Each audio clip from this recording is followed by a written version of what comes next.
609 species in genus Pilea. Exploring the genus Pilea, a plant lover's perspective.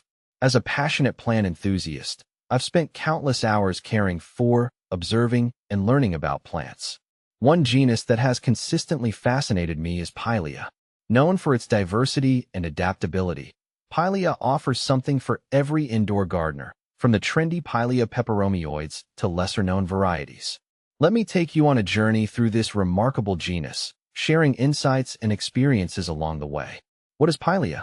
Pilea belongs to the Urticaceae family, a group of flowering plants with over 700 species. Native to tropical and subtropical regions, these plants are prized for their ornamental foliage, ease of care, and unique growth habits. One of the reasons I love Pilea is its versatility.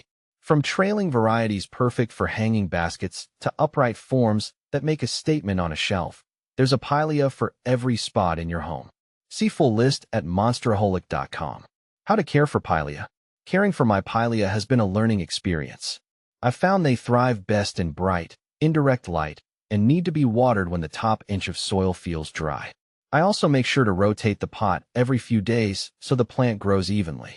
Occasionally, I mist the leaves to maintain humidity, especially during the winter when indoor air can get very dry. Fertilizing monthly with a balanced houseplant fertilizer during the growing season has kept my Pileas looking lush and healthy. How to propagate Pilea. When I wanted to propagate my Pilea, I was thrilled to see how easy it was.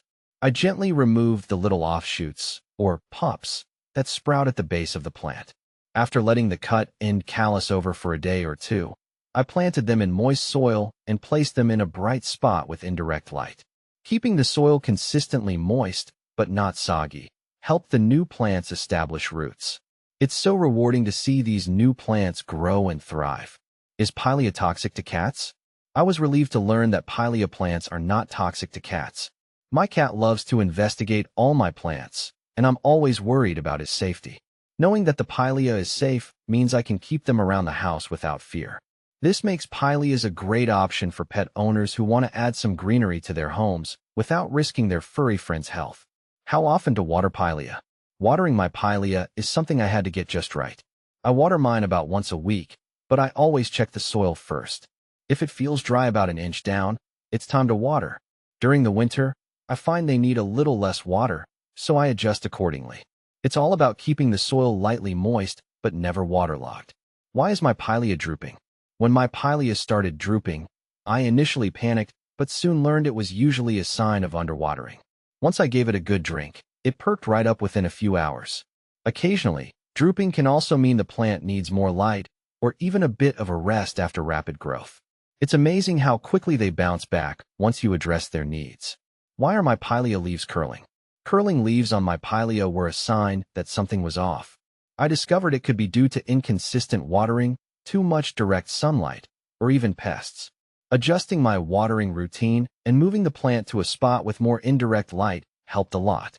Keeping an eye on the leaves has been a good indicator of the plant's overall health. Why is my Pilea turning yellow? When my Pilea's leaves started turning yellow, I knew something needed to change.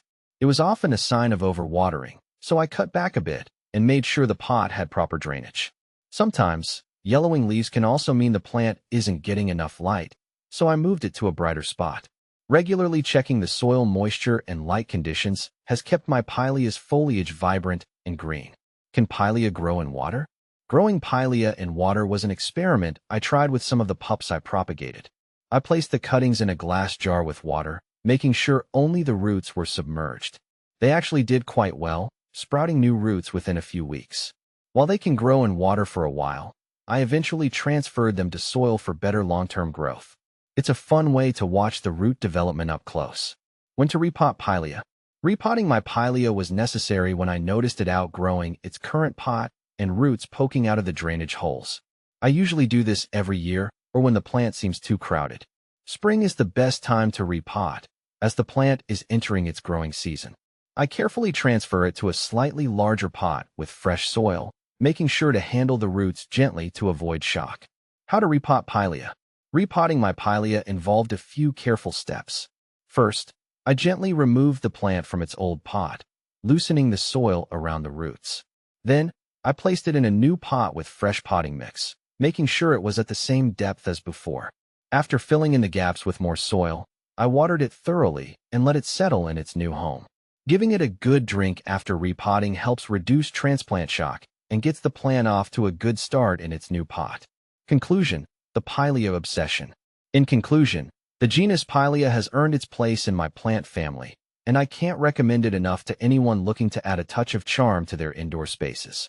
Its diversity ensures there's always something new to explore, making it a lifelong favorite in my collection.